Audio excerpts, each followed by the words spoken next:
Alors voilà un petit témoignage de la gloire de Dieu que j'ai à faire avec beaucoup d'émotion. Je vous parle, je suis en frisson de la tête aux pieds. Et comme j'ai l'habitude de le dire, Jésus, il n'y a que toi qui peux me faire frissonner comme ça et toute la gloire t'en revient.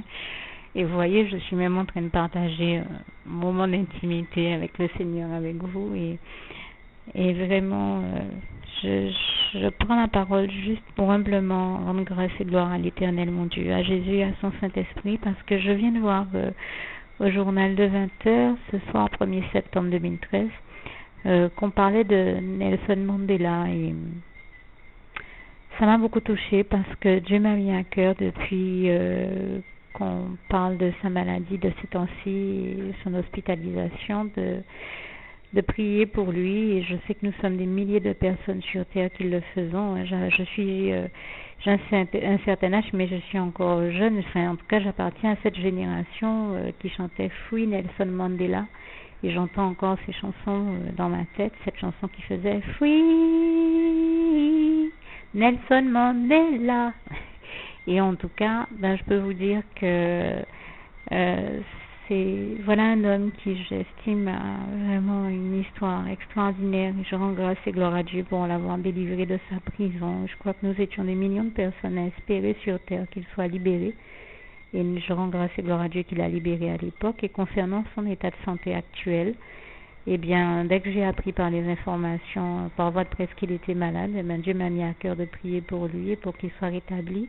Et je me rappelle d'un soir, il y a quelque temps, où on le donnait déjà presque pour mort à la télévision, dans la manière dont on parlait de lui. En tout cas, on en parlait vraiment de manière très pessimiste, vu son âge avancé, en disant qu'il allait certainement mourir. Mais moi, j'ai entendu Dieu me dire à l'oreille, mon Kimoun qui dit ça, moi en pauvre, dit ça, je le dis en créole, mais j'ai entendu Dieu, je vais traduire, Dieu me dire que lui, il n'a jamais encore, si on le donne pour mort à la télévision, lui n'a pas encore décrété sa mort, lui n'a pas encore dit qu'il va mourir. Et nous oublions une chose, c'est que l'être humain raconte tout ce qu'il veut, mais c'est Dieu seul qui a le droit de vie ou de mort sur toute personne. C'est lui notre créateur à tous, comme il est le seul maître et créateur de tout l'univers, de tout ce qui existe dans les cieux et sur la terre, comme il est écrit dans le psaume, enfin comme le psaume 112, versets 12 à 15 l'évoque bien. Je rends grâce et gloire à Dieu pour ça. Et ainsi que je pense aussi au psaume 24, verset 1, je crois, à l'Éternel, la terre et tout ce qu'elle renferme, et toute la gloire revient à l'Éternel, notre Dieu, notre Créateur.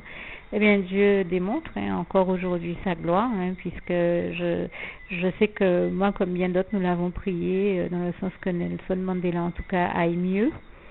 Et nous voyons qu'il va mieux, qu'il guérisse, qu'il soit sauvé, qu'il aille mieux. Alors, bien sûr, nous ne savons pas ce que ça va donner par la suite, mais moi, je vais parler déjà du constat qu'on peut faire aujourd'hui, 1er septembre, et rendre grâce et gloire à Dieu pour l'exaucement des prières. On pensait qu'il ne ressortirait pas vivant de l'hôpital, on le donnait déjà pour mort, et bien, il est bien vivant, parce qu'aujourd'hui, 1er septembre, on lui a permis, les médecins lui ont permis de regagner son domicile. Alors, bien sûr, on parle d'éléments qui risqueraient de compliquer ce qu'il a déjà sur le plan pulmonaire. Donc nous ne savons pas comment ça va évoluer, mais nous continuons à prier pour lui, et j'invite tous ceux qui sont comme moi, qui ont à qui Dieu met à cœur de prier pour ce grand homme, de continuer à prier pour qu'il aille mieux et pour qu'il guérisse totalement. Et nous savons que l'Éternel, notre Dieu seul, peut faire de si grands miracles, de si beaux miracles. Et pour moi, le simple fait qu'il regagne déjà son domicile alors qu'on le donnait pour mort, c'est déjà un miracle de Dieu, et toute la gloire revient à Dieu, à Jésus, à son Saint-Esprit. Je le dis bien encore, pour être bien clair. Quand je parle ainsi, je ne sais pas comment les choses vont évoluer, mais en tout cas, nous pouvons déjà constater que Dieu a exaucé nos prières, puisqu'il va déjà mieux, au point qu'on nous permette de rentrer à son domicile. Et pour moi, j'y vois vraiment la gloire de Dieu, et pour moi, là encore, c'est un véritable miracle de l'Éternel, comme nous savons qu'il a 94 ans passés, je crois. Bien d'autres personnes plus jeunes vont à l'hôpital et n'en ressortent jamais, alors que lui, malgré son âge avancé et tout ce qu'il avait, Dieu a exaucé nos prières et je tenais à rendre grâce et gloire à Dieu et a permis qu'aujourd'hui les médecins lui l'autorisent à rentrer chez lui. Et pour moi, j'y vois déjà une grande victoire de l'Éternel et un grand miracle de l'Éternel. Et je tenais à rendre grâce et gloire à Dieu pour ça. Toute la gloire revient à Dieu, à Jésus et à son Saint-Esprit. Merci Seigneur, nous t'aimons. Merci encore pour toutes les merveilles, les miracles et les prodiges que tu as accomplis comme il est écrit en Job 5, versets 8 à 9. Et je tiens aussi à préciser que toute personne qui écoute ce message et qui est à l'hôpital, que toutes ces personnes ne prennent pas ombrage de ce que je viens de dire. Hein. N'ayez surtout pas peur.